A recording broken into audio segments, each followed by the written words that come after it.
Oyez, oyez, braves gens, voici le temps des rires et des chants.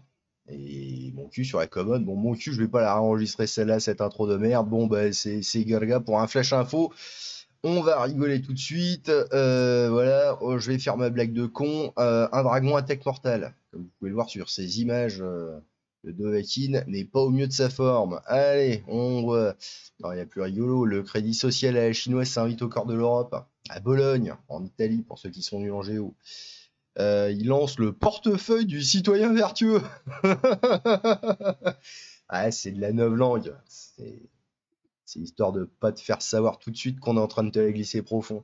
Alors, en janvier 2022, j'attirais l'attention sur la posture pour le moins surprenante adoptée par quelques sénateurs français vis-à-vis des approches du gouvernement chinois durant la crise que nous avons traversée et que nous traversons. Dans un rapport prospectif, il se montrait ostensiblement admiratif du solutionnisme technologique chinois. D'ailleurs, on va y jeter un petit coup d'œil juste après, c'est rigolo.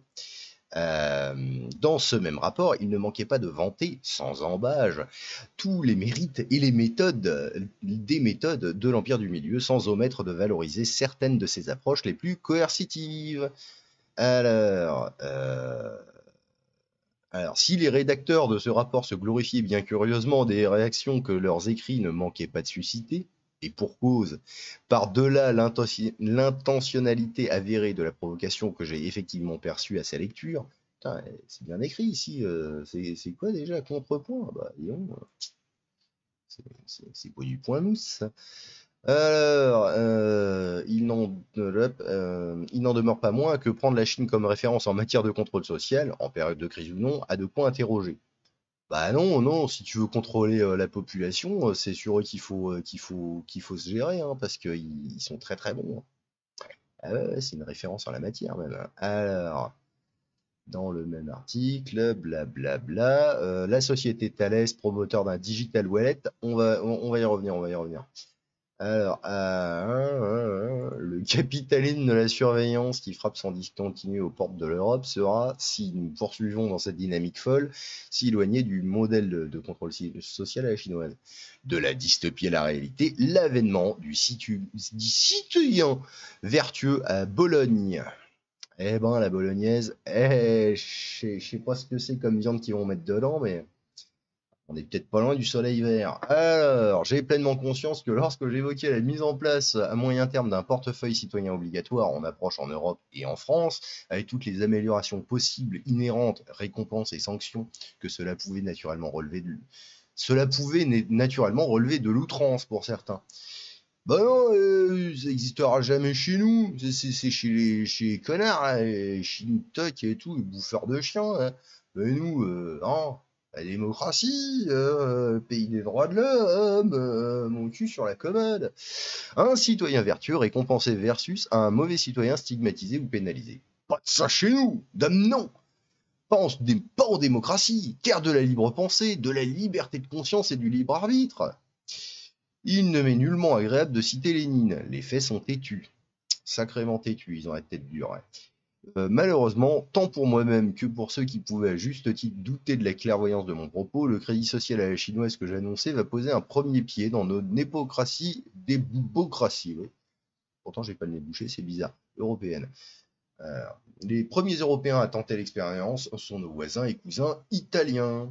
Les cousins, parlez pour vous. Hein. Alors, la presse locale italienne commence à en parler. Le crédit social récompensant le citoyen vertueux va être prochainement introduit à Bologne avec le dénommé Smart Citizen Wallet. Citoyen vertueux, ça me rappelle le truc des talibans, ça. C'était quoi? C'était le ministère de la vertu, de la répression de je sais plus quoi, là. C'était rigolo. Naturellement, ce sera dans un premier temps sur la base du volontariat, bien évidemment. Bah oui, il faut des volontaires. Ce sera dans un premier temps à titre expérimental. Bah ouais, il faut expérimenter. Hein. D'abord un doigt, après deux, trois, et bienvenue à Fistyland. Il est toutefois fait mention que le portefeuille proposé visera à donner un maximum d'avantages aux citoyens vertueux. Bah oui, c'est le concept. Quand on se souvient que les restrictions à la chinoise ont été introduites en Europe à travers l'Italie, la Chine n'ayant eu cesse de faire pression sur l'un des pays européens les plus dramatiquement touchés, N'y a-t-il pas de quoi s'alarmer un peu plus?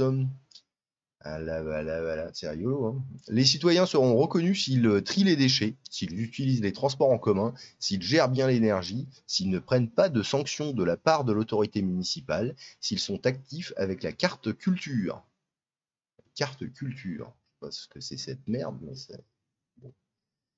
Ça doit être pour aller au bordel. Non, au musée. Bah, quel cassine. Ces comportements définis comme vertueux correspondront, je sais plus lire, à un score que les Bolonais pourront alors dépenser en lot actuellement en cours de définition. Les faits sont tristes, ils sont là. Le tri par les pouvoirs publics du bon et du mauvais citoyen, selon des critères qui leur sont propres, se concrétise en Europe. Quand en France, hein, le projet, c'était quoi déjà notre projet? Je sais plus. Ah là là!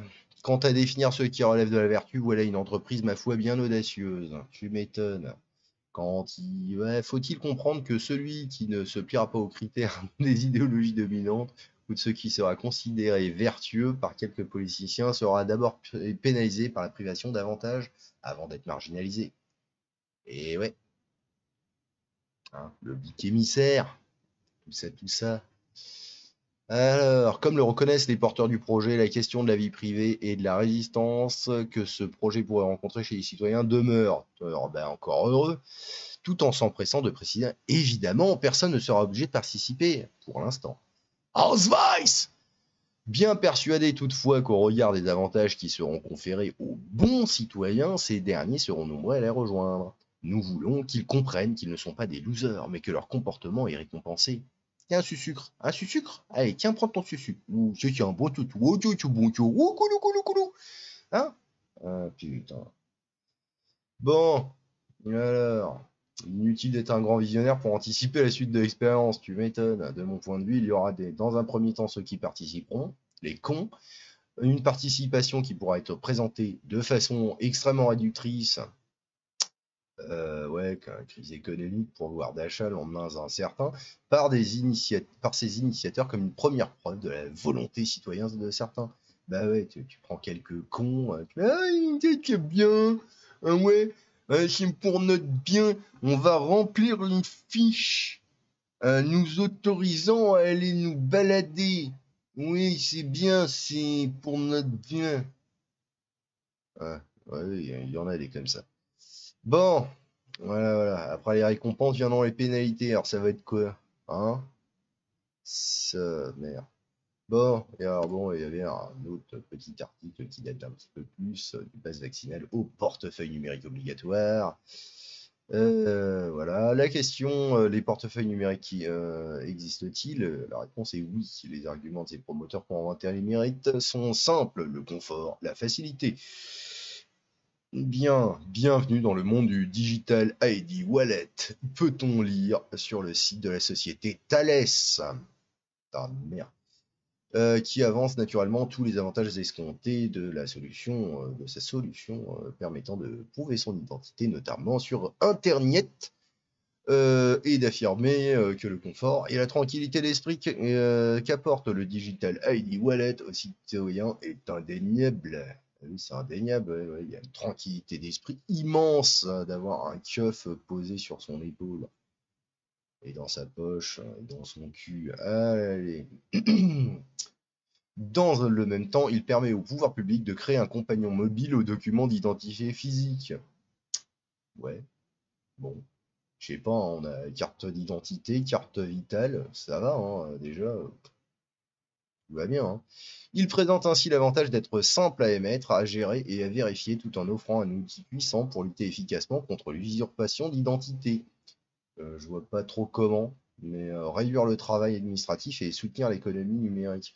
Je sais pas, hein, à moins de te faire un trou dans le crâne et de te mettre une RFID dedans, je vois pas comment ça peut gérer contre l'usurpation d'identité. Remarque, c'est peut-être le concept, hein, de te le greffer quelque part dans le cul.